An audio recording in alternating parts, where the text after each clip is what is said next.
Rain hammered against the glass walls of Mercy Tower Hospital as Lily Hartman was rushed through the sliding doors on a stretcher, her breaths short and broken. The paramedics shouted vitals while nurses cleared a path, but Lily was barely conscious, clutching her swollen stomach as waves of pain tore through her. She was 28, pregnant with twins, exhausted from working double shifts, and carrying more fear than any mother should. Yet the man who was supposed to protect her was nowhere in sight. Inside the trauma bay, the fluorescent lights felt cold, almost cruel. Dr. Mason Reeves examined her quickly, his voice firm but calm as he ordered immediate prep for emergency surgery. "She's losing too much pressure. We need consent to operate," he said. The team looked around, hoping her husband would appear. Lily whispered, "Cole." He said he was coming. But when Cole Thatcher finally walked in, he carried not urgency but irritation, as if this crisis had inconvenienced his evening.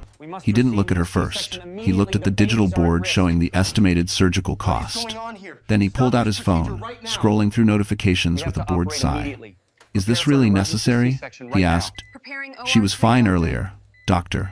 Reeves stared at him, stunned by his tone. "Your wife and your babies are in danger. We need your signature now." Cole scratched his jaw, pretending to think, but fear flickered behind his eyes. Fear not for Lily, but for the money he didn't want to spend. Lily reached toward him, tears forming. "Cole, please, I can't breathe." He stepped back. "I just need to understand what I'm paying for," he muttered.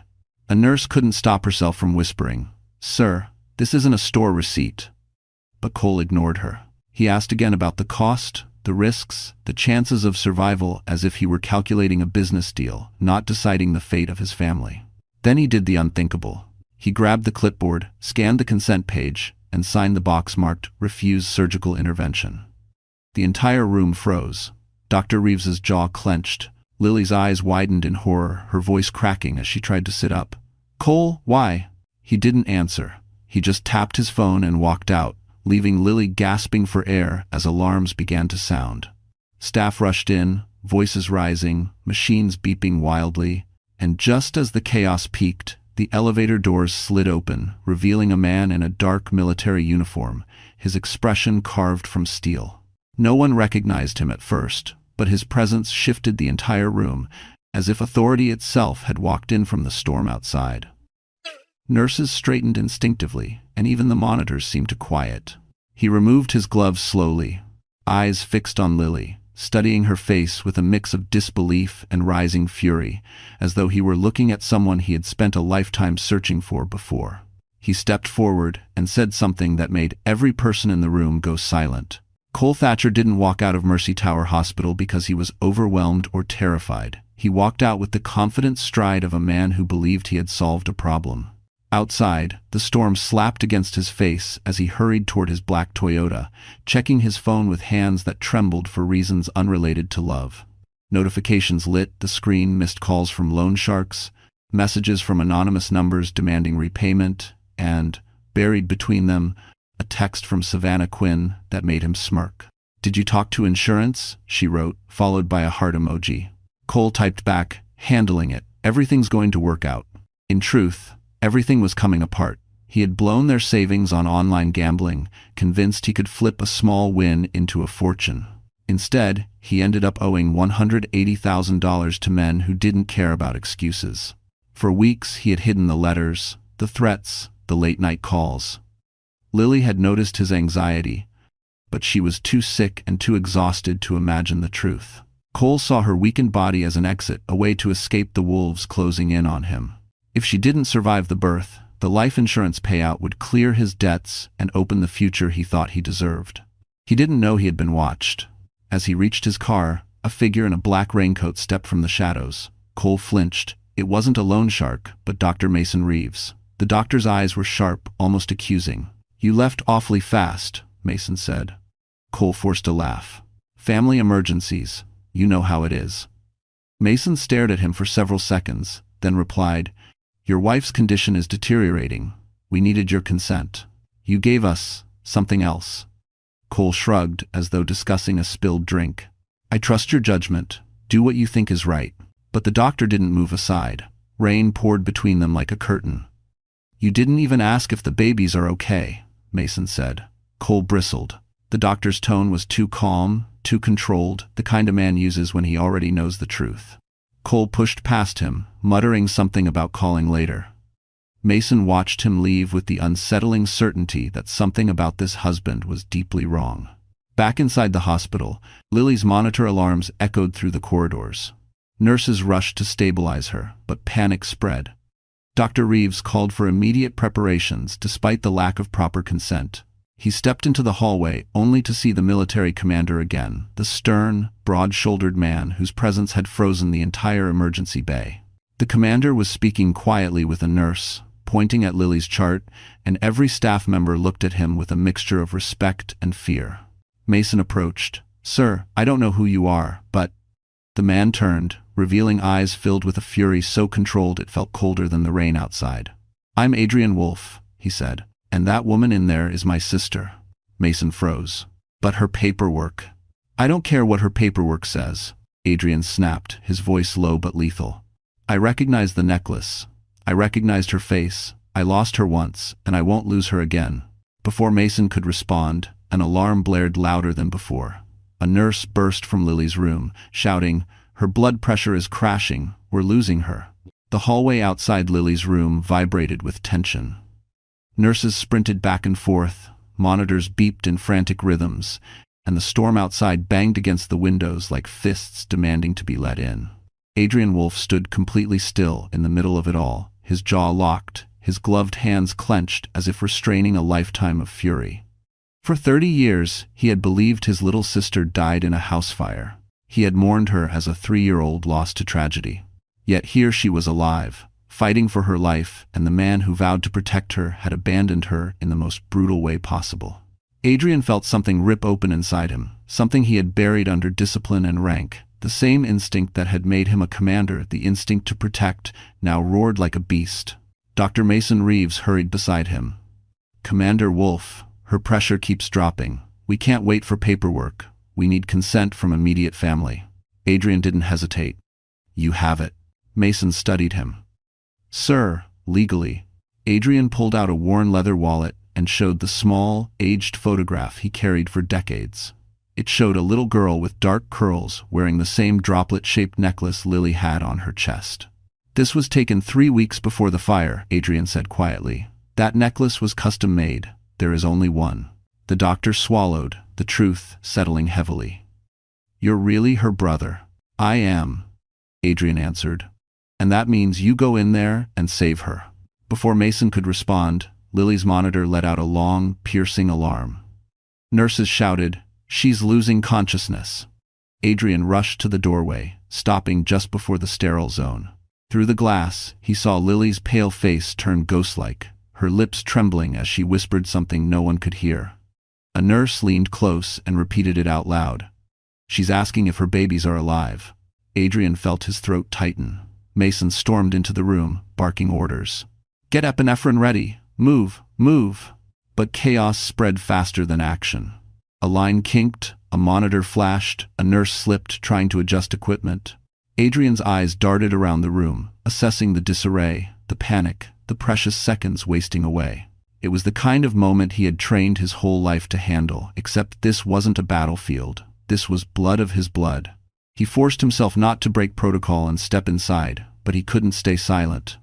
"Focus," he commanded through the glass. "You're a trained team. Use it." His voice, sharp as a blade, cut through the noise. Nurses straightened. Mason regained control.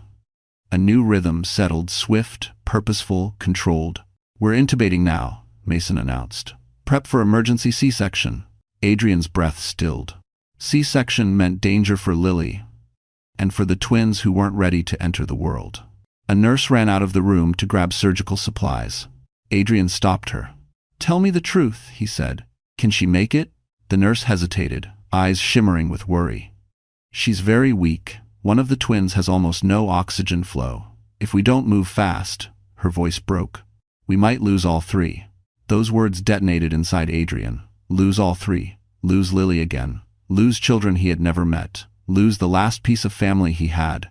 Outside, the storm intensified, as if echoing the turmoil within him. Then, through the chaos, Adrian noticed something, a shadow moving down the hall. Wet shoes squeaked. A familiar figure appeared. Cole Thatcher had come back. But not for Lily. He was on the phone, whispering frantically. "I told you, it's happening. Stop calling me. I signed the paper. I did what I had to do." Adrian's eyes narrowed. Cole didn't see him. But he would.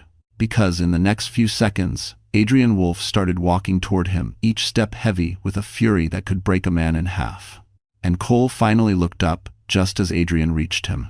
Cole Thatcher froze when he saw the towering figure of Adrian Wolfe moving toward him with the cold precision of a man accustomed to ending crises and men without raising his voice. The hallway lights flickered from the storm outside, throwing harsh shadows across the commander's face. Cole's phone slipped from his hand and clattered to the floor. For a second, neither man spoke. It was the kind of silence that cracked bones. Adrian stopped only inches from Cole, close enough that Cole could feel the heat of restrained anger radiating off him. "You," Adrian said quietly, "are her husband." The softness of the question only made it more terrifying. Cole's mouth opened and closed like a fish gasping on dry land. I'm just trying to handle things. The doctor said she was stable earlier. I didn't know it was this serious." Adrian stepped closer, voice low. "You signed a refusal for emergency surgery." He held up the crumpled copy of the form, the ink still wet where Cole had scrawled his signature. "This isn't confusion. This is abandonment." Cole reached for the paper, but Adrian pulled it back. "Tell me why you did it." Cole looked around desperately, searching for a sympathetic face, but hospital staff passing through the hall stared at him with disgust. His excuses dried up. "You don't understand," he stammered. "We don't have money for this." They were throwing numbers around 70,000, 100,000. "I'm drowning in bills." Anyone would panic. Adrian's eyes hardened. Anyone with a soul would choose their family over their wallet. Cole's voice cracked. "You don't know what it's like. I'm trapped. But Adrian cut him off. "I know exactly what it's like to lose someone you love. I lost Lily once already."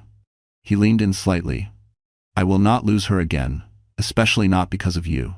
Cole's face drained of color. He tried one last lie. "I planned to come back and sign. I was just getting fresh air thinking." But Adrian simply stared. A man who commanded troops didn't need to raise his voice to reveal truth. Cole's words wilted under the weight of that silence. Down the hall, a nurse burst out of Lily's room. "Commander Wolfe, the baby's oxygen levels are dropping.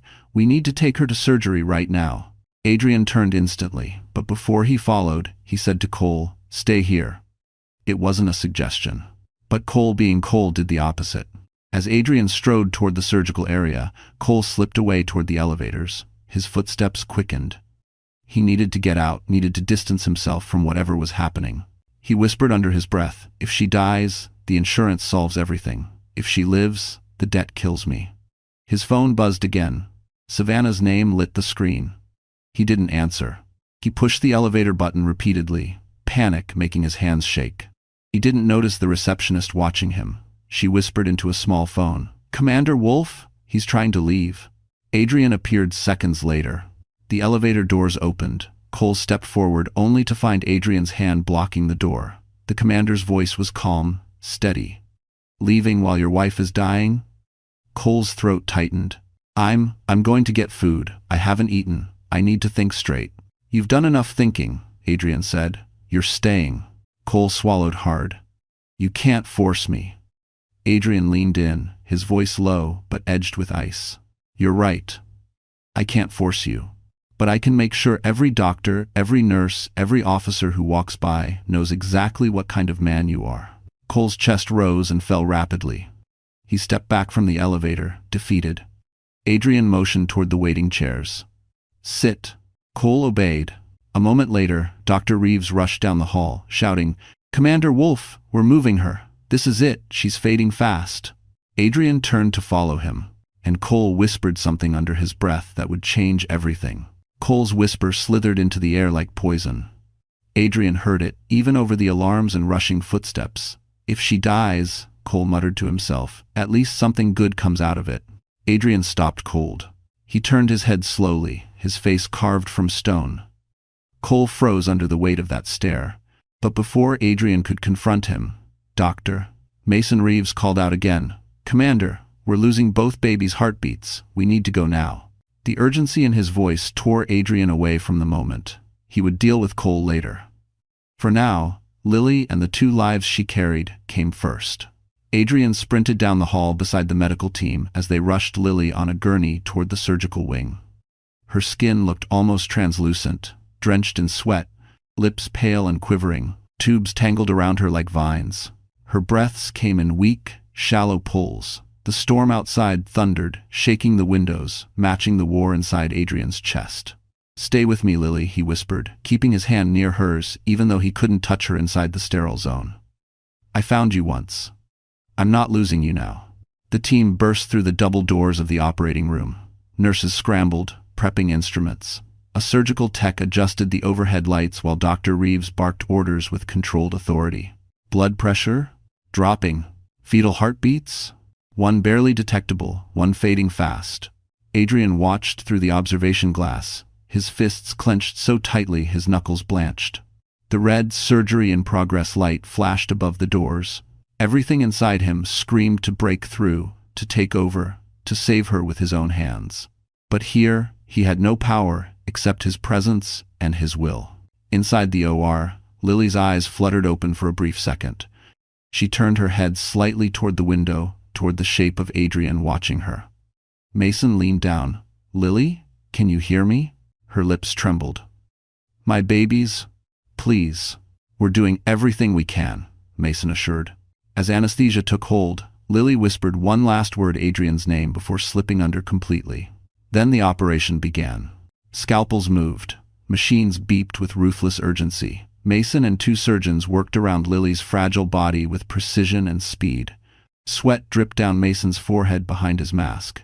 We need to deliver now. Clamp, suction, increase oxygen flow. Suddenly, one of the monitors let out a shrill alarm. A nurse gasped. She's crashing again. Adrian slammed his hand against the glass. Fight, Lily. But the OR team didn't panic. Mason adjusted quickly, shouted for a crash cart, and pushed a dose of medication into her IV. Come on, he muttered. For a terrifying moment, Lily's heart rhythm flatlined, just a thin, endless line across the screen. Adrian's breath stopped. Then, a blip, another, a rhythm. Mason exhaled. We got her. Move, deliver, baby A. A small, premature cry pierced the room. Weak, fragile, but real. Adrian felt his chest loosen for one breath. Then chaos struck again. Baby B's heartbeat is gone, a nurse shouted. We can't find it. Mason's voice rose. We're not losing this child. Increase suction. Retract now. The team moved like lightning. Outside, Adrian's pulse thundered. At the far end of the hall, Cole watched the scene unfold, not with concern, but with dawning fear. If Lily and both babies survived, his lies would unravel. His debts would crush him. Savannah would leave. Everything he tried to secure through betrayal would collapse. He took a step backward toward the stairwell. He was planning to run. But before he could escape, another voice behind him said coldly, "Going somewhere, Mr. Thatcher?" Cole spun around to see a hospital security officer and 2 military MPs standing beside him. Adrian had already prepared for this moment. Back in the OR, the second baby finally cried. Barely. Soft, but alive. And Mason whispered, "We saved them, for now." Right before an unexpected complication sent the room into full-blown chaos once more. Inside the operating room, as the second baby's faint cry faded into the frantic rhythm of alarms, the atmosphere shifted from relief to panic. A nurse glanced up at the monitor, her voice trembling. "She's bleeding too fast. Pressure is dropping again." Dr. Mason Reeves stiffened. Lily had already been pushed to the brink twice. This was the moment that could steal her away forever. "Get more units of blood," Mason ordered. "Increase fluids. I need clamps, now, move." Outside the glass, Adrian Wolfe felt a cold wind rush through him, even though the hallway was sealed. His breath fogged against the observation window as he leaned closer, eyes locked on Lily's fragile form. She looked impossibly small beneath the surgical lights. A lifetime lost, a lifetime missed, and now she was slipping away again right in front of him. He pressed his palm to the glass. "Lily, don't go." But inside, things were spiraling. A surgical tech called out, "Her heart rhythm is unstable." Another. We're losing pulse. For a moment, it felt like the whole room was holding its breath. Mason worked with calm precision, guiding the team, refusing to show the terror that lived behind his eyes. He'd treated thousands of patients, saved lives in impossible circumstances, but something about Lily weighed heavier. Maybe it was the way she had whispered his name before the anesthesia. Maybe it was the fact that she had come in alone, abandoned. Or maybe it was the man outside the glass, radiating a desperate love only family carried. In the hall, Adrian could barely hear anything except the pounding inside his skull. The storm outside clashed violently against the windows, thunder booming like war drums. His mind flashed back to the night he lost his family, the smoke, the flames, the moment he thought his baby sister had died. He had spent years searching, hoping, failing, and now fate had brought her back only to threaten to take her again. He wasn't aware his hands were shaking until a nurse approached. "Commander Wolf, maybe you should sit." He didn't move. "She's fighting," he said quietly. "I know she is." Down the hall, Cole Thatcher sat between the two military MPs, anxiety eating him alive. He kept pulling at his shirt collar, sweat dripping despite the freezing air conditioning. His mind raced debts, insurance, Savannah, the betrayal he thought he'd gotten away with. Everything was collapsing. He muttered, "This wasn't supposed to happen. She wasn't supposed to make it this far." One of the MPs shot him a look. "What did you just say?" Cole swallowed hard. "Nothing. I didn't mean..." He couldn't finish. Back at the OR window, Adrian suddenly noticed Mason performing manual compressions. Panic clenched his chest. "No, no," he whispered. Another nurse stepped out and ran toward the blood bank. "We need more units for Hartman. Emergency." The name echoed in Adrian's ears. Hartman. Wolf. Sister. Inside, Mason barked, "Clear." The team stepped back as he shocked her heart. Lily's body jolted slightly. No response. Again. Another shock. Still nothing. Adrian felt something inside him break. He slammed his fist against the glass, voice cracking. "Fight, Lily, fight." Nurses turned toward the sound, but Mason didn't stop. He refused to lose her. Then, a small blip. Another. A rhythm. "She's back," a nurse shouted. "Pulse returning." Adrian exhaled a breath he didn't know he'd been holding. His shoulders sagged. For the first time since the nightmare began, hope flickered. But it didn't last. Mason suddenly froze. "Wait, her uterus isn't contracting. She's still bleeding internally. Prep for hysterectomy." A hush fell. Even outside, Adrian felt the weight of those words. A hysterectomy meant Lily would survive, but she would never carry another child. He staggered back, struck by the cruelty of it all. Finally, she had found family, safety, children, and fate demanded another sacrifice. Inside, Mason's voice rose again. "If we don't do this, she won't make it. Move." As the surgical team prepared for the life-altering procedure, the storm outside reached its peak, thunder cracking so loud it shook the building.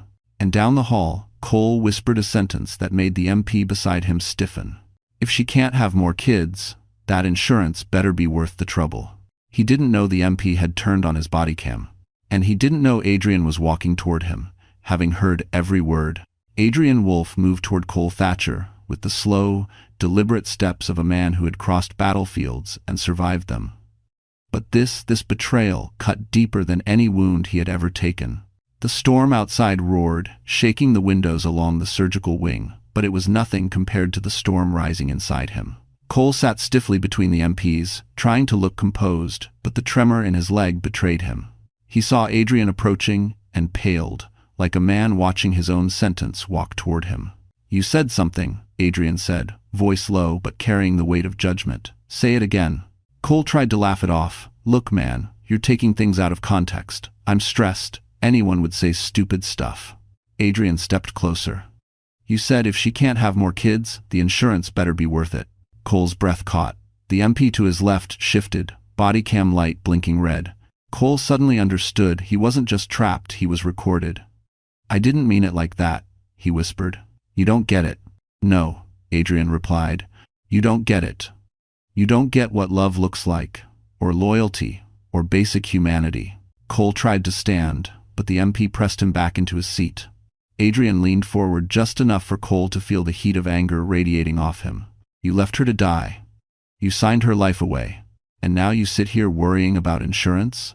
Cole's eyes darted around the hall, desperate. I was scared, all right? I'm in debt. People were threatening me. I didn't know what to do. Adrian didn't blink. So you chose the one person who trusted you as your sacrifice? Cole's voice broke. It wasn't supposed to go this far. If she died naturally, if the babies didn't make it, they would have called it complications. I wouldn't have to. Adrian grabbed the chair's back, knuckles whitening. You're confessing to hoping your wife would die. I never said that, Cole protested. You didn't need to, Adrian answered. Before Cole could respond, Dr. Mason Reeves appeared at the far end of the hall, his surgical gown stained from the intensity of the operation, mask hanging at his neck. His face was strained, exhausted, and carrying news heavy enough to quiet the space. Adrian turned instantly. How is she? Mason approached, pausing only when he stood directly in front of Adrian. She's alive, he said softly. Both twins are stable. One is very weak, but breathing. Adrian closed his eyes in relief. His shoulders dropped, a silent prayer escaping him. But when he opened his eyes again, Mason continued. We performed the hysterectomy. Adrian inhaled sharply. He knew, but hearing it out loud still hit like a blow. She'll never be able to carry another child, Mason said, but she will live. And your niece and nephew will live. For a moment, Adrian looked at the floor, letting the truth settle. Lily had lost enough in her life, her childhood, her identity, her family. Now she had lost something else, something she could never get back. Cole, stunned, whispered, Wait, they actually did it? They took? Mason turned toward him with cold, professional detachment. Your wife nearly died. Her body had no choice. Cole swallowed. So she lived? Yes, Mason said, in spite of you. The MPs exchanged glances.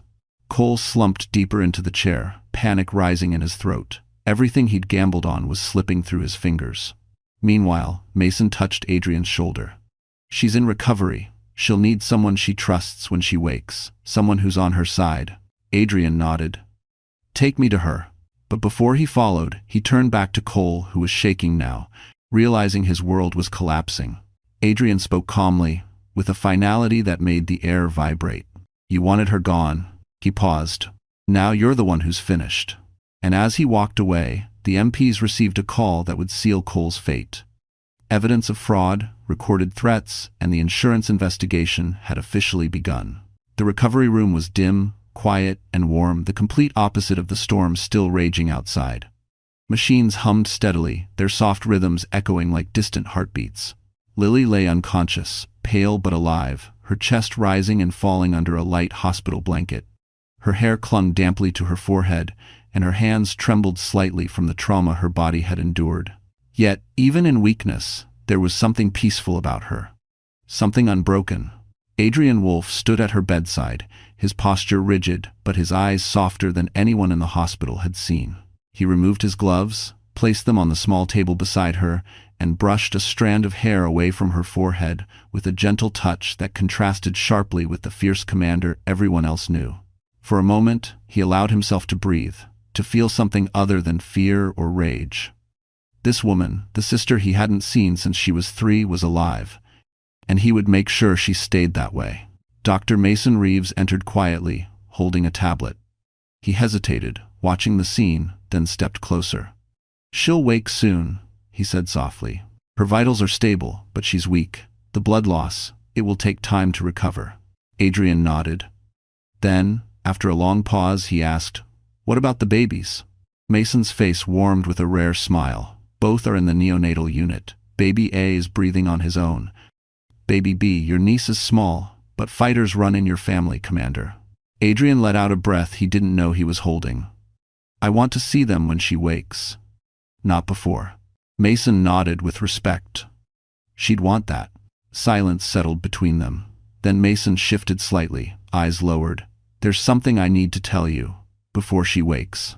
Adrian straightened. What is it? Mason hesitated. During surgery, she kept whispering something. Through the oxygen mask, through the pain, she kept saying your name. Adrian blinked. She didn't even know I existed. She didn't, Mason agreed. But somehow, she felt you there.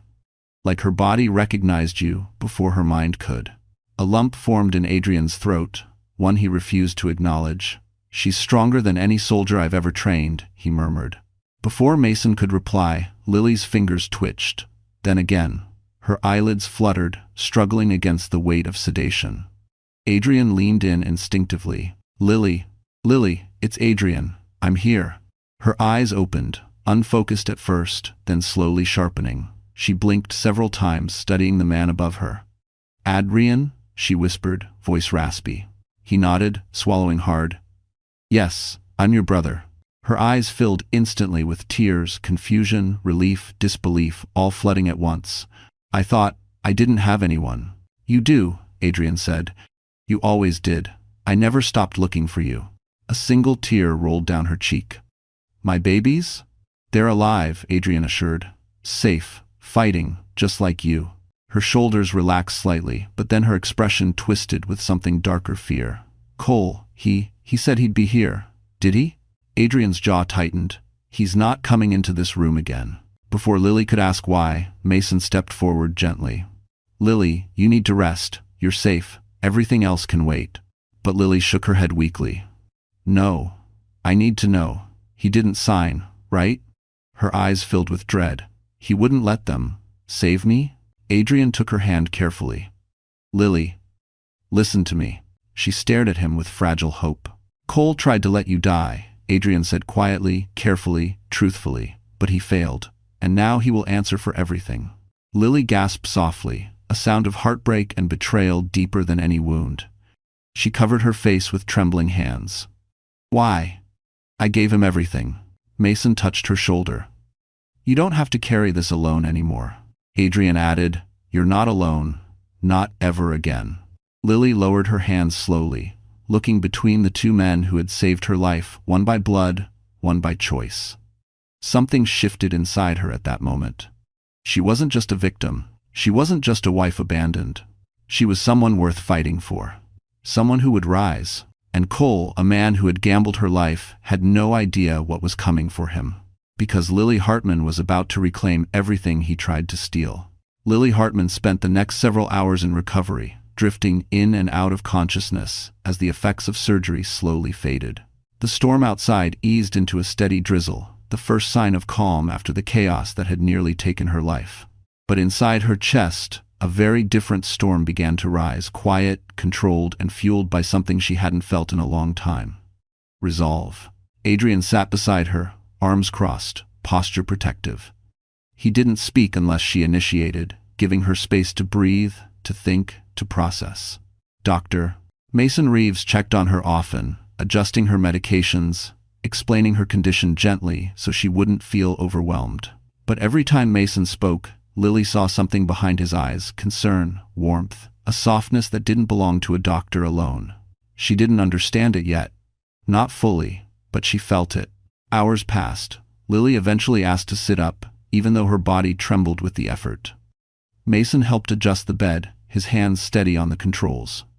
"Don't push too hard," he cautioned. "Your body's been through more than most people go through in a lifetime." Lily managed a weak smile. "I've been through worse than you think." Mason paused, studying her face the way someone examines a fragile artifact of unexpected strength. "I believe you," he said softly. Adrian stepped closer. "The babies want to meet you when you're ready." Instant tears filled Lily's eyes. "Take me to them," she whispered. Mason shook his head gently. "Not yet.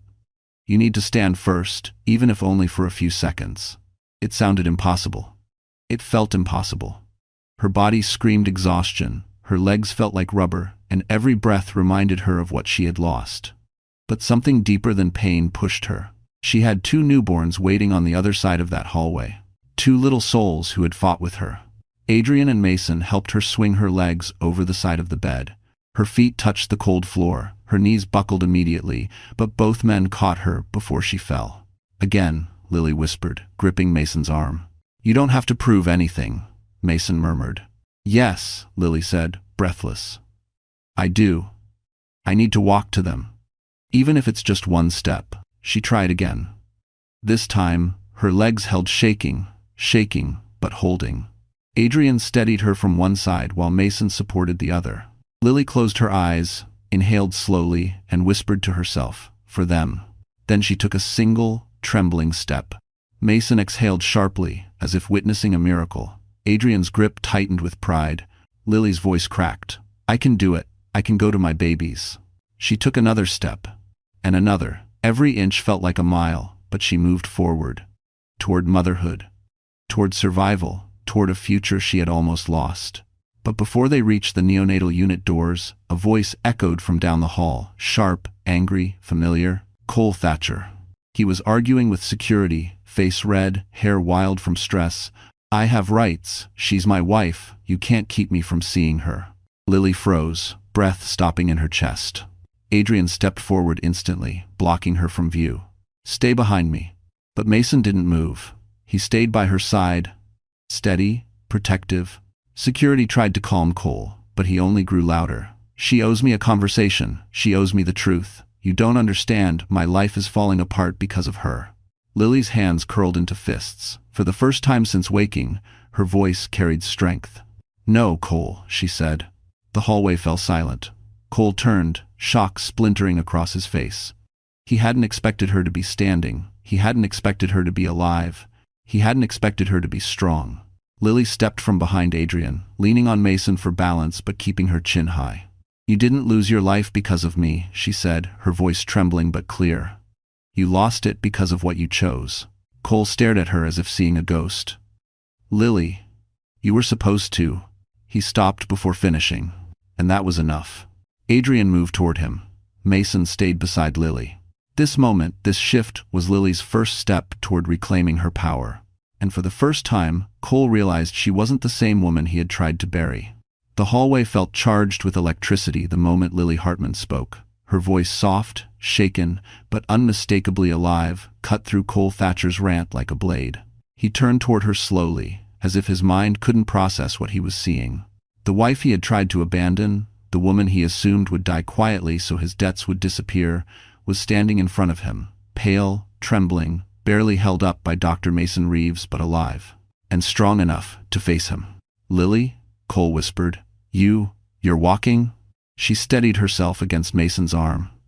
"Not because of you, never because of you." Cole swallowed hard. "You weren't supposed to be out of surgery yet. They said you were critical. You thought I'd die," Lily said bluntly. "That's what you were counting on." Cole stiffened. His eyes darted around the hallway, searching for sympathy, but every nurse, doctor, and staff member glared at him with disgust. He looked small, shrinking more with every second. Adrian Wolfe stepped forward, broad shoulders blocking part of the hallway. "Don't speak to her unless she requests it," he growled. But Lily raised a trembling hand. "I want to hear what he has to say." "Let him talk." Cole tried to smile, but the expression cracked. "Lily, please, things got out of hand. I was stressed. I was scared. You don't know what it's like to owe people money. I panicked." "You signed my death," Lily whispered. "That wasn't panic. That was a choice." Cole ran his hands through his hair, pacing. "You don't understand. I had no way out. I was drowning. I needed something to break the cycle. If the insurance came through, everything would stabilize. I could support you better afterward. It was temporary." Even the MPs stared at him in disbelief. One muttered, "Unbelievable." Lily's voice wavered, but her gaze stayed firm. "You were willing to kill me to save yourself." Cole slammed his fist against the wall. "I didn't kill you. You're right here, aren't you?" That sentence, those cruel, tone-deaf words, landed like a slap across the entire hall. Adrian took one step forward, but Lily shook her head. She wanted to speak herself. "Cole," she said softly, "I lost the ability to ever carry another child today. I nearly died. Our babies nearly died. And all you cared about was a check." Cole froze, mouth open. Mason placed a steadying hand on Lily's back. She leaned into him for balance, but her eyes never left Cole. "You didn't just betray me. You betrayed the 2 lives you helped create." Something in Cole snapped. "Those kids ruined my life," he blurted. "Do you know what it's like having 2 babies coming when you're broke? Do you know how much pressure that is? You trapped me." The hallway gasped in unison. Adrian's voice dropped to lethal softness. "Say that again." Cole backed up, realizing too late he was stepping directly toward the MPs. I didn't mean," but they were already reaching for him. One MP spoke firmly. "Cole Thatcher, you're being detained for questioning regarding insurance fraud, reckless endangerment, and recorded statements suggesting intent to cause harm."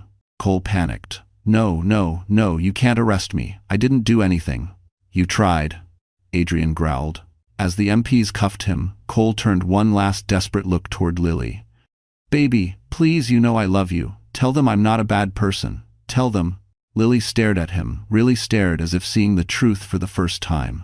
"I don't know who you are," she said quietly, "but you're not my husband anymore." Those words broke him more than the handcuffs. He sagged between the MPs, defeated, exposed, finished. They escorted him away, his protests echoing uselessly down the hall. Lily inhaled shakily, the weight of everything sinking in at once. Mason wrapped an arm around her shoulders to steady her. Adrian stepped closer, protective and proud. And for the first time, since this nightmare began, Lily Hartman felt free.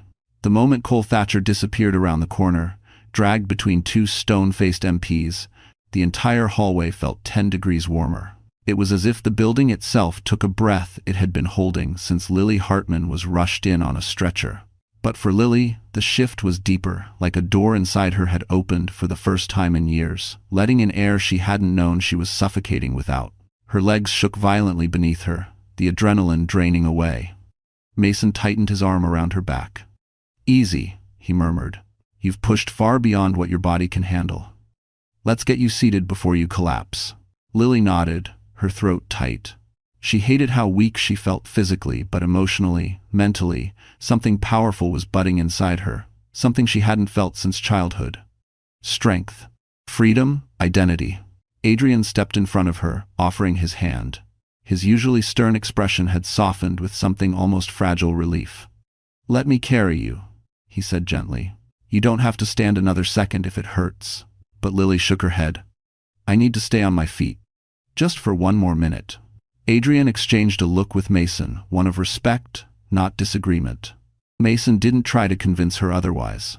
Instead, he adjusted his support, letting her keep her independence while still keeping her safe. A nurse wheeled a chair toward them, but Lily raised a weak hand. "Please, let me say something first." Mason paused. Adrian stayed beside her, protective yet patient. Lily turned her head slowly, taking in the faces around her, nurses she had seen in passing, staff who had fought for her life, strangers who had witnessed her lowest moment and her strongest one within the same hour. Tears filled her eyes, soft but meaningful. "Thank you," she whispered.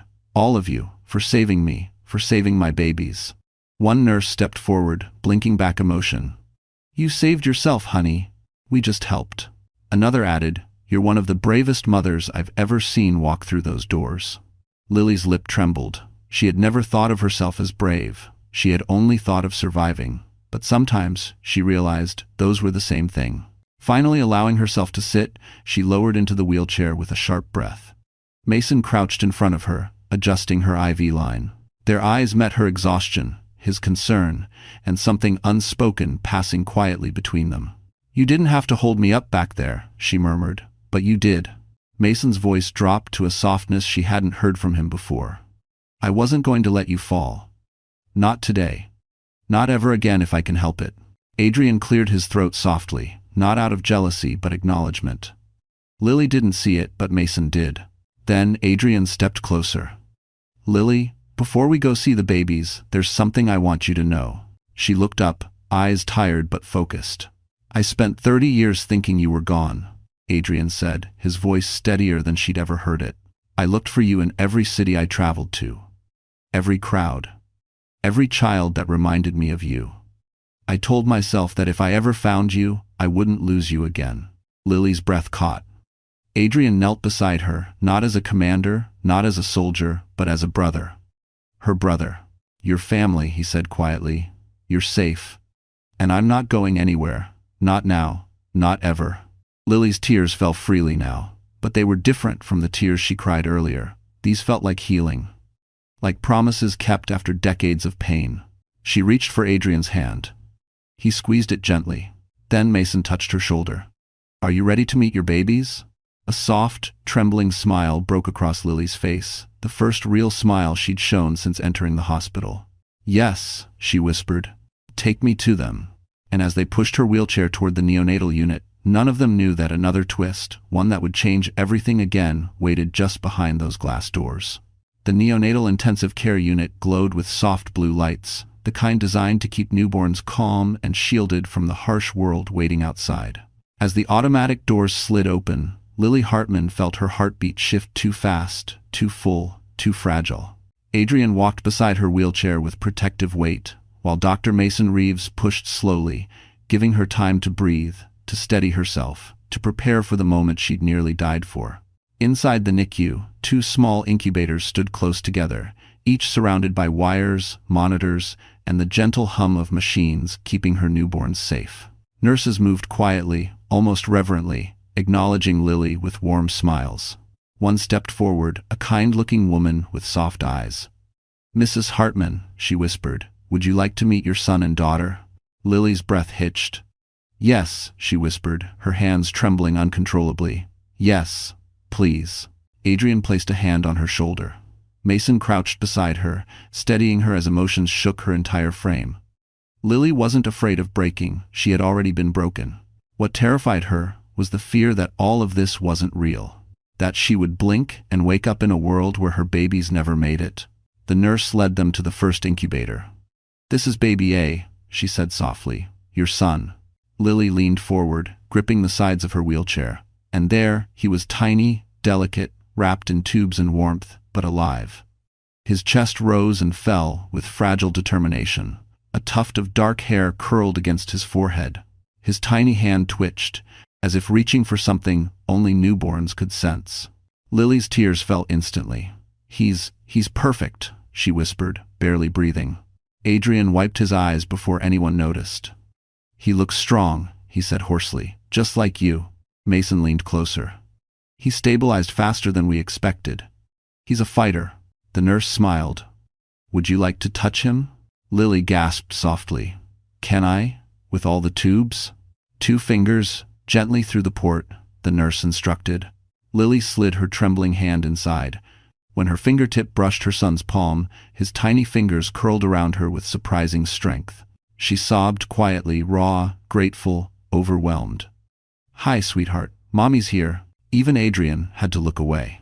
Then the nurse motioned toward the second incubator. "And now, your daughter." Lily nodded, chest tight, heart pounding. If baby A took her breath away, baby B nearly shattered her.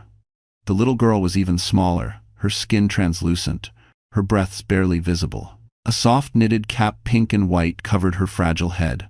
"She had a harder time," the nurse whispered, "but she's holding on." Lily's world tilted. "She looks like she's fighting so hard." Mason stepped close. "She is. She surprised all of us." Adrian added, "She's a wolf. Fighting is in her blood." Lily leaned in and whispered, "Mommy's here. Baby girl, I'm so proud of you." The baby's tiny chest fluttered, as if responding to her voice. But just as the moment settled into something miraculous, something healing, another nurse hurried toward them, holding a clipboard and wearing a troubled expression. "Dr. Reeves," she said, breathless, "there's an issue." Mason straightened. "What issue?" "It's baby B," the nurse said. A routine test result came in. Something unexpected showed up. Lily felt her stomach drop. "What? What do you mean?" The nurse hesitated, glancing at Adrian, then Mason. "Her blood type, it doesn't match yours." Lily blinked, confused. "What? That doesn't make sense. Cole and I?" "No," the nurse said quietly. "It doesn't match Cole either." Silence slammed into the room like a sudden winter chill. Adrian stepped forward slowly. "What are you saying?" The nurse took a shaky breath. "I'm saying, baby B's blood type is genetically impossible with both parents listed. Which means," she looked directly at Lily, "someone else is the father." Lily's mouth went dry. Impossible. Cole was the only. But then she remembered. A night months ago. A night Cole went missing. A night she woke up dizzy, confused, unable to remember falling asleep. Adrian knelt beside her. "Lily, look at me. Do you think Cole?" I don't know," she whispered, panic rising. "But if he wasn't the father, then who?" Mason placed a hand on her arm, voice calm but tense. "Lily, there's something even more important." She turned to him, breath shaking. The test flagged a genetic marker, he said. One that matches someone else in this room. Lily's eyes widened. Adrian's breath stopped. And Mason finished the sentence softly. Baby B is biologically connected to your family, Commander Wolf. For a long, breathless moment, no one in the NICU moved. Machines hummed, monitors blinked, and the soft rise and fall of two tiny newborn chests carried on, but the room itself seemed to freeze. Lily Hartman stared at Dr. Mason Reeves with wide, disbelieving eyes, the words replaying in her mind like a broken echo. Baby B is biologically connected to your family, Commander Wolf. Adrian Wolf didn't blink, didn't breathe. His hand hovered over Lily's shoulder, steady but shocked. Explain, he said, his voice low and sharp but not angry, confused, protective, bracing for something that made no sense. Mason took a slow breath. The blood test flagged a genetic marker, an extremely rare autosomal recessive variant found almost exclusively among wolf lineage. The probability of coincidence is microscopic. Lily's stomach twisted. Are you saying? Adrian is no. Her voice cracked. That's impossible. That's not what you're implying, right? He's my brother. No, Mason said quickly, shaking his head. No one is saying anything inappropriate. This is not about paternity. It's about ancestry. He pulled up the chart. Baby B's marker proves something different. Something about you, Lily. Lily blinked. Me? The nurse interjected gently. This marker only appears in children who inherit it from both parents. That means the baby received one copy from you and one from someone related to Commander Wolf. The world tilted. Adrian took a step back, as if struck by a memory. But that would mean Lily shares wolf blood, not by adoption, not by accident. His voice wavered for the first time in years. It means she's my biological sister, not just assumed, not just possible, proven. Mason nodded. The test confirms Lily's genetic connection to the wolf line, which means before anything else, you were right, Commander. She really is your sister. The news hit Lily like a wave. All her life she'd believed she was alone, an orphan in the system, a girl with no roots, no real home, no one who wanted her. And now, this? She covered her face, shaking. I'm really part of a family? Adrian knelt beside her wheelchair, voice breaking. You always were, but now there's proof. His hand hovered before gently resting over hers. I didn't lose you, not in the fire, not in the system, not to him. Lily, you survived. You survived everything. She sobbed softly, relief, grief, joy, all tangled into one overwhelming rush. But then her expression changed. Confusion, worry, fear. Wait, she whispered. If Baby B inherited the marker, and I have it, then Cole can't be the father. Her voice trembled. Then who is? Adrian's jaw tightened. We're going to find out. But first, you need to breathe. Mason glanced at the door and lowered his voice. There's another part you need to hear, and it's urgent. Lily wiped her tears. Tell me. Mason leaned closer. The marker is so rare that only a handful of wolf relatives could be carriers. And one of them. He glanced at Adrian. Commander, do you remember filing DNA for medical compatibility during your unit's humanitarian mission 8 months ago? Adrian nodded slowly. Yes. Why? Mason continued. Your cousin Eli Wolf was stationed in New York around that time. He was a registered donor at this hospital. There was an incident months ago where Lily came in for dehydration. She fainted. Do you remember? Lily nodded faintly. I remember bits. Cole wasn't there. A nurse said a stranger brought me in. I always thought she meant a passerby. Mason finished gently. That man was Eli. He signed consent as a good Samaritan and left before you woke. He didn't know who you were. You didn't know who he was. Lily's eyes widened. And the baby? Mason nodded. The genetic marker shows he's the biological father. Adrian exhaled slowly. Not angry. Shocked. Processing. Lily shook her head, dizzy. But nothing happened between us. I would remember. Mason held up a hand. No one is suggesting anything inappropriate. But during your collapse, Eli assisted. There was an emergency transfusion. A transfusion using his blood. An extremely rare scenario, but medically documented. Lily's breathing steadied as she understood. So, Baby B inherited his marker through the transfusion that saved my life? Yes, Mason said. It's medically rare, but possible. And in your weakened pregnancy state, her DNA incorporated a fragment of his lineage marker. It doesn't change her father, and it doesn't make anything improper. But it does make one thing clear. He pointed at her daughter. She carries the wolf line. Adrian stepped beside the incubator, staring at the tiny girl. His voice softened with awe. She's family. Lily sobbed again, this time from relief. Then, Mason added, but we have one more problem. Everyone turned toward him. There's a legal complication tied to the donor file, Mason said, one that could threaten custody if we don't act fast. Lily's heart dropped. And before Mason could explain further, a new silhouette appeared in the NICU doorway, one that would shift everything once again. The soft beeping of monitors filled the NICU as every head turned toward the doorway. Framed in the glowing corridor lights stood a tall man in a navy jacket, rainwater still dripping from his hair and shoulders. His presence wasn't threatening, just unexpected, familiar, and heavy with something unspoken. Adrian Wolf straightened instantly, eyes narrowing. Eli? The man stepped fully inside, removing his hood. He looked younger than Adrian, but carried the same sharp jawline, the same deep-set eyes, a wolf unmistakably. His expression flickered between guilt, worry, and something deeply protective. Adrian, Eli Wolf said quietly. I came as soon as I got the call. Lily's breath caught. This was the man whose blood had saved her. The man tied without intention to her daughter's genetic marker, the cousin her brother trusted. Adrian moved forward. How did you even know? Eli glanced at Mason. He contacted me. Said there was a complication with a past donation. Mason stepped in carefully. Commander Wolf, Lily, Eli needed to be here. The hospital requires clarification about the genetic marker and the donor file. It's standard protocol when unexpected lineage flags appear. Lily tightened her grip on the armrest of her wheelchair. Is my daughter in trouble? Eli's eyes softened. No, absolutely not. I'm here to make sure she isn't. But tension simmered anyway. Adrian crossed his arms. Explain, all of it. Eli approached slowly, respecting the space around Lily and the infants. Months ago, I was stationed in Brooklyn. I saw a woman collapse near the hospital entrance, weak, pale, dehydrated. I didn't know her name. I didn't know anything. I just carried her inside. I signed the emergency consent because there was no one else with her. Lily swallowed hard. I remember flashes.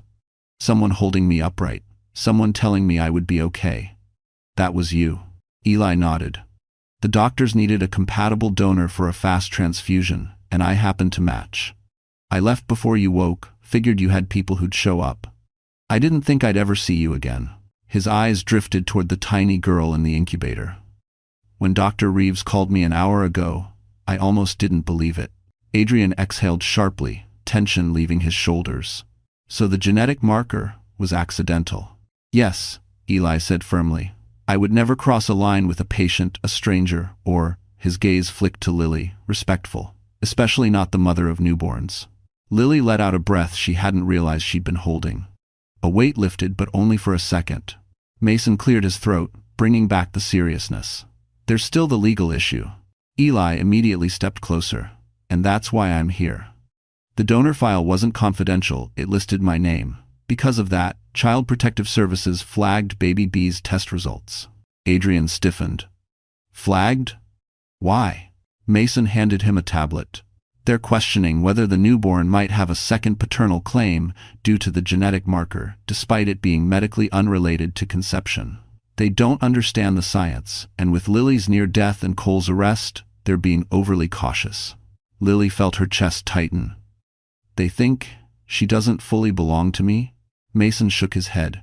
You're her mother, that's unquestionable, but CPS needs clarity to ensure no unusual custody conflicts exist. Eli stepped forward instantly. I'll sign whatever they want. I'll testify. I'll give DNA. I'll confirm the transfusion. I'll do anything to protect her.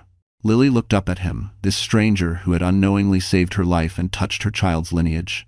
There was something honest in his eyes, something steady, but Adrian still wasn't satisfied. CPS already contacted you. Yes, Eli admitted. They're sending a representative tonight. Tonight? Lily gasped.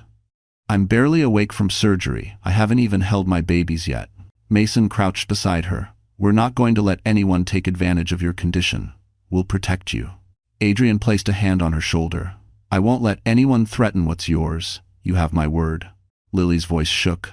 What do I do? Before anyone could answer, the NICU door opened again. A woman in a gray blazer stepped inside, carrying a tablet and wearing a badge reading, Child Protective Services. Her eyes scanned the room with professional calm until they landed on Lily. Mrs. Hartman, she said gently, I'm here to discuss the custody review for your newborn daughter. Lily's blood ran cold. Mason whispered, Stay calm, we'll handle this. Adrian moved protectively to her side. Eli stood ready to testify. But Lily, weak, shaking, overwhelmed, felt the room closing in. Because after surviving death, she was now forced to fight for the right to keep her own child. The CPS representative, Miss Dana Whitfield, stepped fully into the NICU, her heels clicking softly against the polished floor. She had the calm, measured presence of someone used to walking into emotional crises. Her blazer was immaculate, her hair neatly tied, her expression professional but not unkind.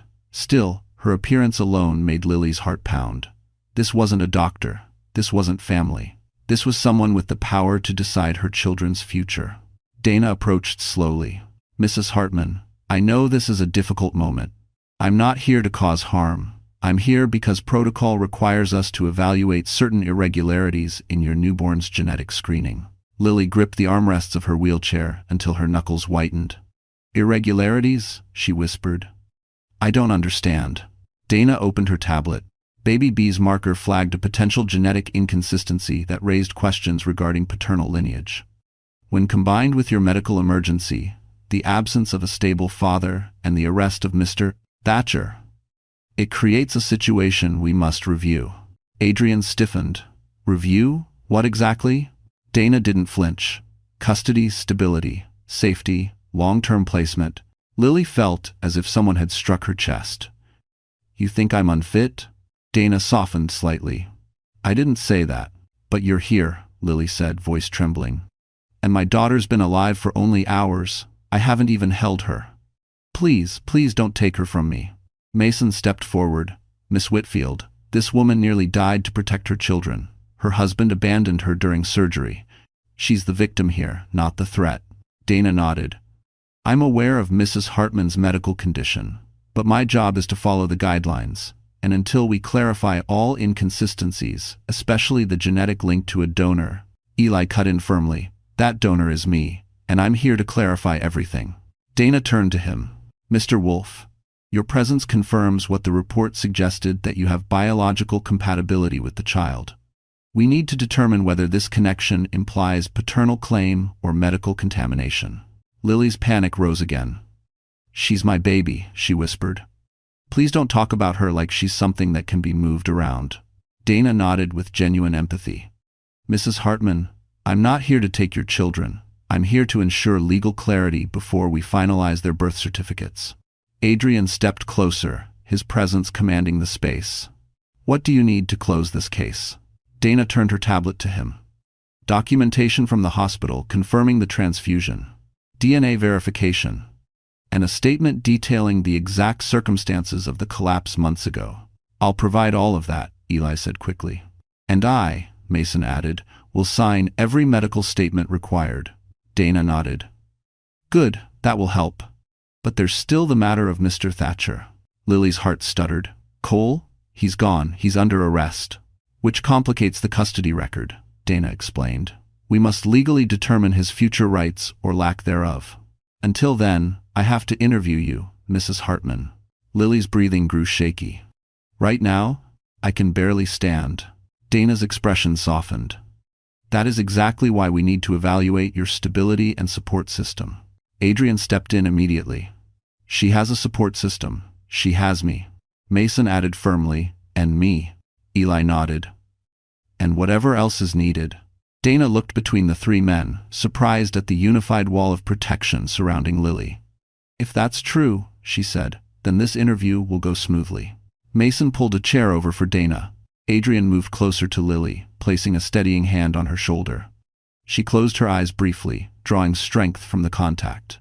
When she opened them, the fear was still there, but something steadier was growing beneath it.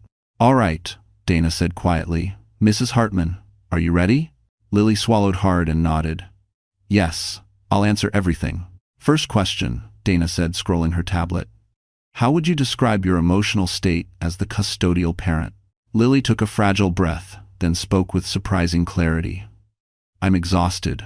I'm overwhelmed. But I'm also alive. And everything I have left inside me belongs to my children." Dana's face lifted slightly, not approval, but recognition. "What about your support network?" she asked. Adrian stepped forward. "She has family." Mason added, "She has medical support." Eli finished, "And she has protection." Dana nodded as she typed. "This is good. Very good." But then another alert flashed on her tablet. Her eyes widened slightly. She looked up. "Mrs. Hartman, there's been a new development regarding your husband's case." Lily's stomach dropped. Dana exhaled slowly. Cole Thatcher just filed an emergency claim, asserting parental rights over both newborns. The NICU seemed to tilt as the words left Dana Whitfield's mouth. Cole Thatcher just filed an emergency claim asserting parental rights over both newborns. Lily felt her breath shatter. It was as if the air had turned solid, trapping her chest in a vice. "What?" she whispered, voice thin and frightened. "He's trying to claim my babies now?" Dana tapped her tablet, frowning. "The filing came in less than 10 minutes ago. He submitted it from police holding. He's demanding immediate recognition as the legal father, which, depending on how the paperwork stands, could temporarily stall or complicate your custody." Lily shook her head vigorously, panic rising. No, he can't. He tried to let me die. He tried to abandon the babies. Why would he do this now?" Adrian Wolfe didn't hesitate. "Because he's desperate." Eli nodded grimly. "He thinks claiming the kids gives him leverage. Or sympathy. Or both." Mason added, voice tight with anger. "He's trying to manipulate the system before it fully turns on him." Dana looked at them with a mixture of sympathy and caution. "Let me be honest. Legally, a biological father can file claims even from custody. Courts still require review. The fact that Mr. Thatcher is in holding doesn't automatically remove his rights." Lily's hands trembled. "He doesn't deserve rights." "No," Adrian said sharply, "he doesn't. And we're going to make sure the court sees that." Dana cleared her throat. "Mrs. Hartman, you'll need to provide a statement confirming his actions, particularly his refusal to authorize life-saving surgery. The hospital can support your claim, but your first-hand testimony is crucial." Lily swallowed, feeling the weight of everything pressing onto her shoulders again. "I'll do it. I'll tell them everything." "We'll help you," Mason said, gently squeezing her shoulder. Dana continued. "Additionally, I will file an immediate protective motion to restrict Mr. Thatcher from gaining temporary custody or visitation until the criminal investigation advances. But until the judge signs it, the request is active." Lily's voice cracked. "So he could actually delay us taking them home?" Dana inhaled deeply. "Possibly. But I promise you, everything you've shared today will work in your favor." Adrian stepped closer, voice controlled but vibrating with fury. "Can you include the recording? The one where he said the insurance payout would be worth it if she died?" Dana blinked. "There's a recording?" One of the MPs stepped forward. "Yes, ma'am. Body cam caught his statements. We're submitting it to the police report." Dana's posture shifted instantly, confidence replacing caution. "That changes everything." Lily felt her shoulders loosen just a fraction. Dana continued, "With the recording, medical testimony, and Mr. Wolfe's corroboration, Cole's emergency claim won't hold. A judge will likely view it as retaliation or manipulation, not genuine concern." Lily's eyes brimmed with tears. Thank you. But Dana hadn't finished. "There's one more issue." Everyone tensed. "Mr. Thatcher also claimed," she said slowly, "that you are emotionally unstable and unfit for custody due to your medical trauma." Lily gasped, horror flashing across her face. "He said what?" Dana nodded apologetically. "He stated, you're in no condition to care for newborns. He claims your long-term instability puts the babies at risk." "Long-term instability?" Lily repeated, stunned. "I've been working non-stop to support him. I've never even—" Adrian cut in, "He's lying, and will dismantle every lie." Mason's voice turned steel sharp. He left her to die on the operating table. He doesn't get to determine her stability. Eli crossed his arms. I'll testify. Whatever's needed. Dana took notes rapidly. Good.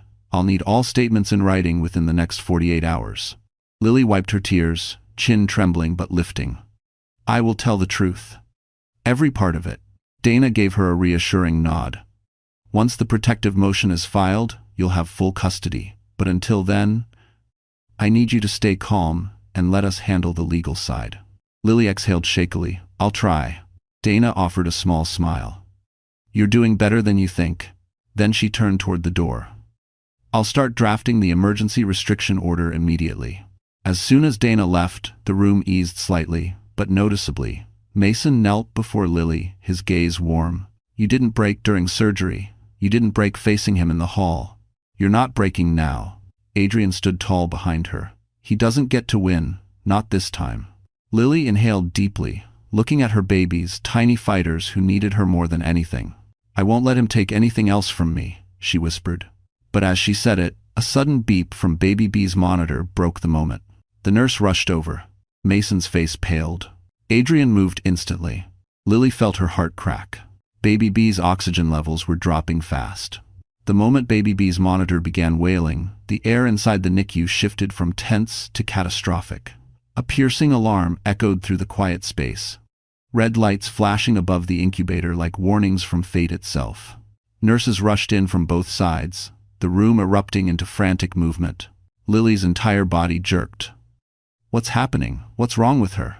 Her voice trembled violently, and she tried to rise from the wheelchair, but her weakened legs buckled. Mason caught her instantly.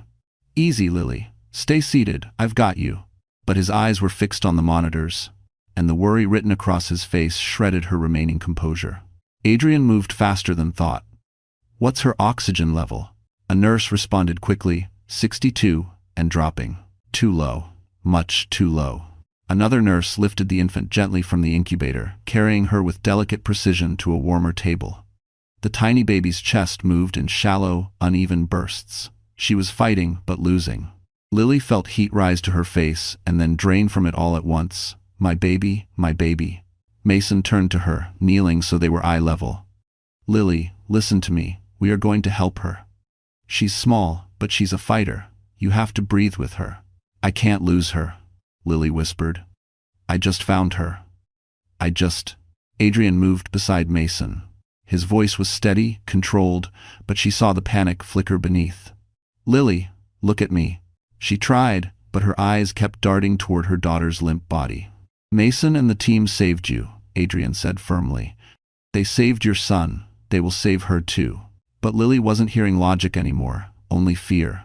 Fear of losing a child she hadn't even held. Fear of fate, taking something else from her after taking so much already. The nurse called out, her saturation is 48. Mason snapped into full physician mode. He took the infant into his hands, his movements a flawless blend of gentleness and urgency. Prep positive pressure ventilation. Now. Another nurse handed him the tiny bag mask device designed for premature infants. Mason sealed it over the baby's nose and mouth. 1, 2, breathe. 1, 2, come on, sweetheart. Seeing him fight for her daughter broke Lily in a way nothing else had. She buried her face into her hands, tears streaming, her voice cracking through sobs. Please, please don't take her, please.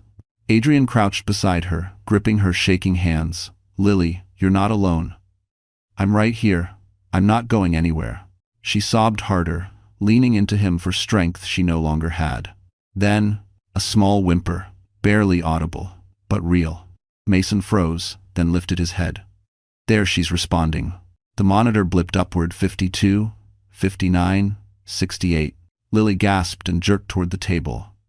Is she breathing? Mason swallowed hard, a sheen of sweat on his forehead. Yes, she's fighting back. The relief was so overwhelming that Lily nearly collapsed. She gripped Adrian's arm as she cried, pure, unfiltered gratitude flooding her. Mason continued guiding the ventilation until her daughter's breath strengthened further. Then he looked at Lily. Really looked. Do you want to hold her? He asked softly. Lily froze. I can? You should, he said gently. She needs you. Two nurses worked together to disconnect the necessary wires, securing the oxygen tubing so it remained stable. Then Mason lifted the tiny newborn, so small she seemed to weigh nothing, and carried her with reverent care toward Lily. Her hands trembled violently, terrified she wasn't strong enough. But Mason guided her arms, adjusting her posture, cradling her hands around the fragile bundle. And then, for the first time, Lily held her daughter. The world stopped. Her baby was warm, real, alive. Her tiny fingers curled against Lily's chest as if recognizing home. The mother released a sound that was half sob, half prayer. "I'm here," Lily whispered. "Mommy's here. You're safe now." Adrian wiped his eyes discreetly.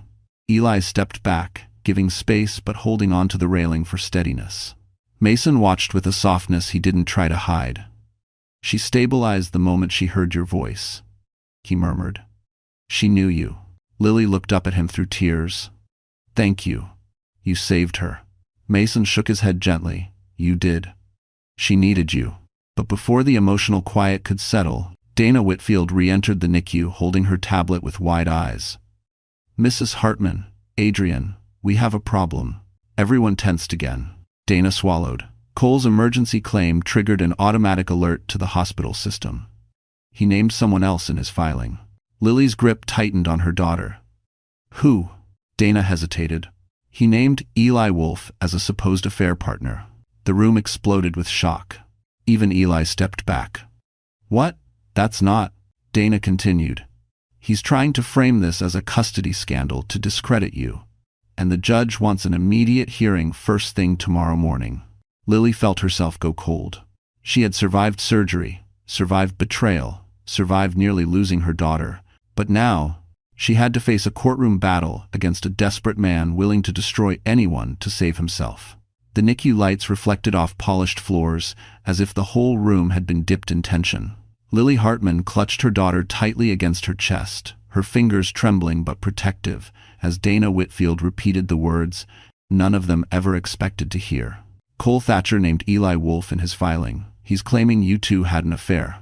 Eli looked like he'd been punched. "That's a lie. A disgusting lie. I barely knew her back then." Adrian took a step forward, fury simmering beneath the surface. "He's making this into a circus because he's scared." He looked to Dana. "This is retaliation. Anyone can see that." Dana nodded. "I agree. But the judge will still review it, and because it's a custody issue, the court is obligated to consider all claims no matter how absurd until disproven." Lily's arms tightened around her daughter as fear clawed up her spine. She felt the tiny heartbeat against her chest, fragile but stubborn, the only thing grounding her. "He's doing this to punish me," she whispered. "He's trying to hurt me in the only way he has left." Mason crouched beside her wheelchair. "Lily, look at me." She lifted her gaze, eyes red and exhausted. "You survived the impossible," he said softly. "You're standing, literally standing after everything he put you through. He can't win unless you let fear silence you." Adrian placed a hand on her shoulder, steady and warm. "You're not alone in this. You have family. You have us." Dana cleared her throat. "We need a plan before tomorrow." The judge ordered an emergency hearing at 8 a.m. He wants to review the custody concerns, the medical reports, the genetic marker, and the donation file. Lily felt her stomach twist. "I can barely walk. How am I supposed to talk in court?" "You won't walk alone," Mason said. "We'll get you a medical transport. I'll be there." "And I'll be by your side," Adrian added. Eli raised his hand slightly. "And I'll testify. I will make it clear I was nothing more than an emergency donor. I didn't even know Lily's name." Dana nodded approvingly. "Good. The more transparent we are, the stronger the case." But Lily wasn't convinced. "He's desperate enough to lie about paternity. What else is he capable of?" Adrian exchanged a grim look with Mason. "Anything," he admitted, "but he's cornered. Cornered men make reckless moves, and then they fall apart." Dana glanced down at her tablet. "I have already submitted the request to temporarily suspend his parental rights based on medical abandonment. The judge is reviewing it now. If it's approved before the hearing, you'll walk in with the upper hand." Lily exhaled shakily. "I just want this nightmare to end." Mason touched her arm gently. "It will. And when it does, he won't be able to touch your children ever again. A nurse approached quietly. We need to return the baby to the warmer for monitoring soon. Lily hesitated, looking down at the tiny face nestled against her. The baby made a soft squeak, as if urging her to be brave. Lily kissed her forehead and whispered, I'll protect you. I promise. When the nurse took her daughter, Lily wiped her tears and straightened. All right, tell me what I need to do. Dana stepped closer. Tonight, you need rest. Real rest. Tomorrow, I'll guide you through every question. You don't have to be strong alone. You just have to be honest. Lily nodded, though her body felt like it was held together by threads. As Mason pushed her wheelchair back toward her recovery room, Adrian and Eli walked on either side, forming a protective shield that made every passing nurse glance with a mixture of awe and sympathy. Lily felt fragile, but for the first time, she also felt protected. Guided. Called to something bigger than fear. But just before they reached the door, a hospital security guard ran toward them. Commander Wolf, the guard shouted. Urgent update. Adrian turned sharply. What happened? The guard hesitated, eyes darting toward Lily. It's about Mr. Thatcher. Lily's pulse spiked. What about him? He escaped holding an hour ago. Everyone stopped cold. The guard added, voice tight, and police believe he's heading here to the hospital. The hallway fell into a suffocating silence. Even the hum of fluorescent lights seemed to dim under the weight of the security guard's warning. Cole escaped holding an hour ago, and police believe he's heading here to the hospital. Lily felt her entire body lock.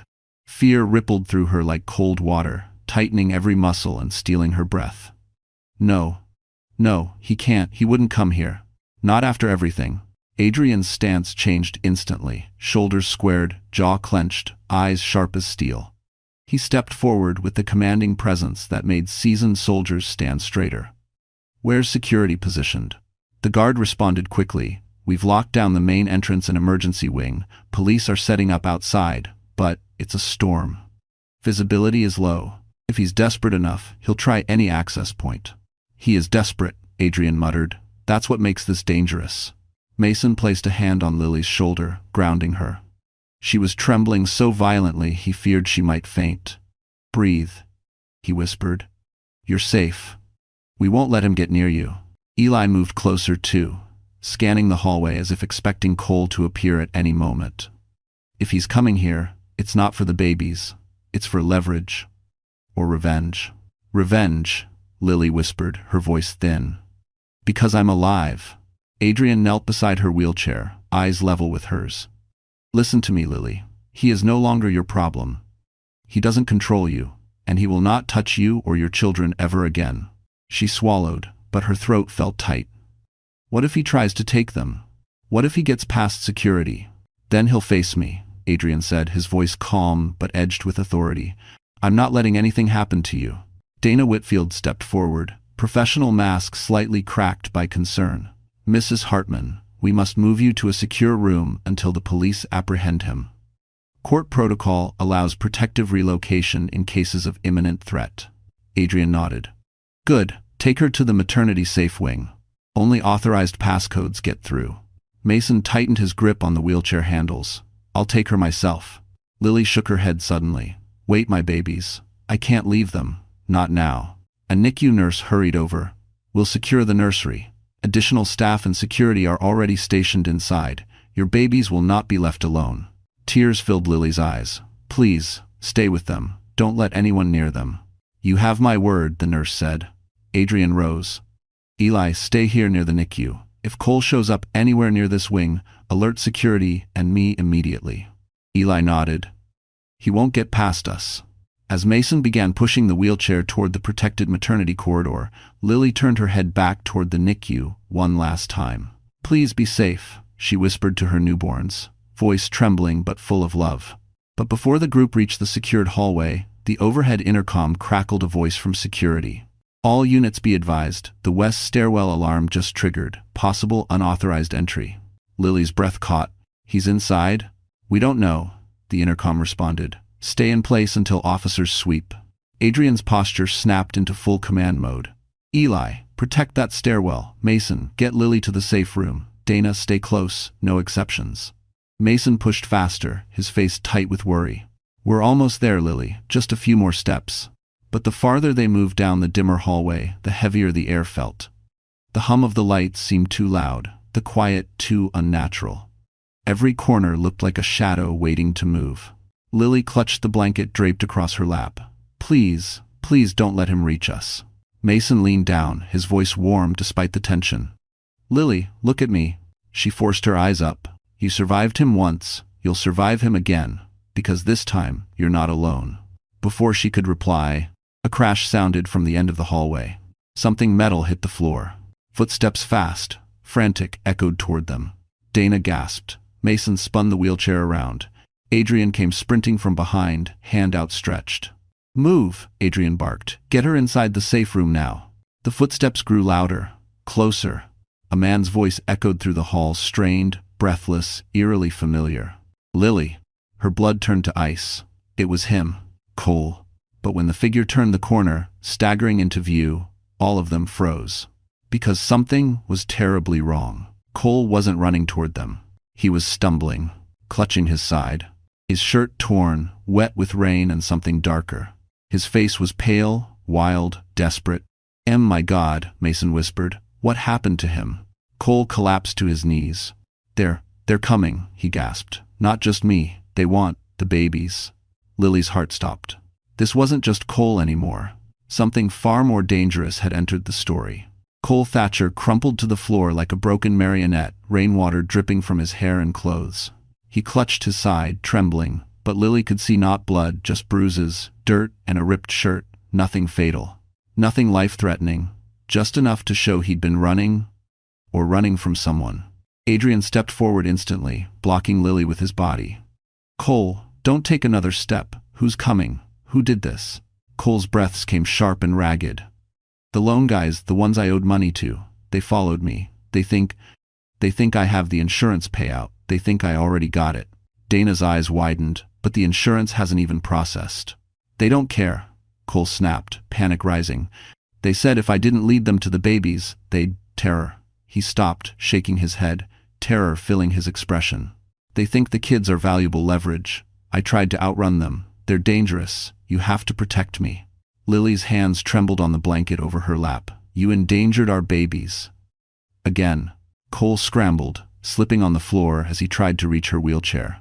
Adrian stopped him with one outstretched arm, not violent, just firm, like a steel gate. "Stay back. You come one step closer to my sister, and you'll be pinned to that wall until officers arrive." Cole froze, chest heaving. He had lost all the arrogance, all the manipulation. What remained was a man stripped bare by his own consequences. Security sprinted in moments later. "Commander Wolf, west stairwell is clear, building is secure." Police apprehended 3 men outside attempting forced entry. Lily exhaled shakily. The threat was over. Not because of Cole, but because other men stepped up where he never had. 2 officers hauled Cole to his feet. He didn't resist. He couldn't. His shoulders sagged, his face defeated. One officer read him his charges: fraud, endangerment, false claim, attempted custodial interference. Cole barely listened. His eyes were locked on Lily. "You're really turning your back on me?" he asked, voice cracking. For the first time since they married, Lily didn't feel afraid of him. She felt nothing but clarity. "You turned your back on me in that operating room. I only survived because of everyone else in this hallway, not you." Cole swallowed hard. "I didn't mean—" "Yes," Lily said softly, evenly. "You did." It was the moment he finally understood he had lost everything. The officers escorted him away. His footsteps faded down the corridor until silence returned, warm, clean, and safe. Dana turned toward Lily. "Mrs. Hartman, given Mr. Thatcher's actions tonight, I will be filing an immediate petition to terminate his parental rights and grant you sole custody." I don't foresee the judge hesitating. Lily covered her face as relief shook her body. Mason knelt beside her, steadying her as she cried. "You're safe," he whispered. "Your babies are safe. It's over now." Adrian placed a strong hand on her back. "He can't hurt you anymore. Ever." For the first time in years, Lily believed it. When the sun finally rose over Manhattan, golden light filtered through the NICU windows. Lily stood weak but determined between Adrian and Mason as she held both her babies in her arms. One bundled in blue, one in pink, two tiny lives who had survived the storm with her. She whispered to them, voice soft and full of promise, "You're my beginning, and I will never let anyone take you from me." Adrian rested a hand on her shoulder. "You have family now. Real family." Mason smiled, warm and gentle. "And you have a future. One you get to choose." Lily looked between the two men, her brother by blood and the doctor who had fought for her life like it mattered. For the first time, she felt deserving. Whole. Strong. Her new life had just begun. Her children were safe. Justice had been served. And the woman Cole tried to break had risen into someone unstoppable. And just like that, our story finds its ending. But you, yes, you, who stayed with us all the way until now, there's a reason you're still here. Something in Lily's journey touched your heart, maybe in a quiet way you didn't expect. So, let's take a moment together, just you and me, to look at what this story really teaches us. Lily reminds us that even in the darkest moments, we are never as powerless as we think. As Marcus Aurelius once said, what stands in the way becomes the way. Her pain didn't define her, her courage did. She learned that real family isn't always the one you're born into, but the people who choose to protect you when life falls apart. And maybe that's a lesson for all of us. Healing comes when we stop surviving alone and let others stand beside us. If this story made you feel something, strength, hope, maybe even a little healing, then don't leave quietly. Give this video a like, share it with someone who needs encouragement today, and subscribe so you can walk with us through more journeys like this. We're here with you, and you're never alone in your story.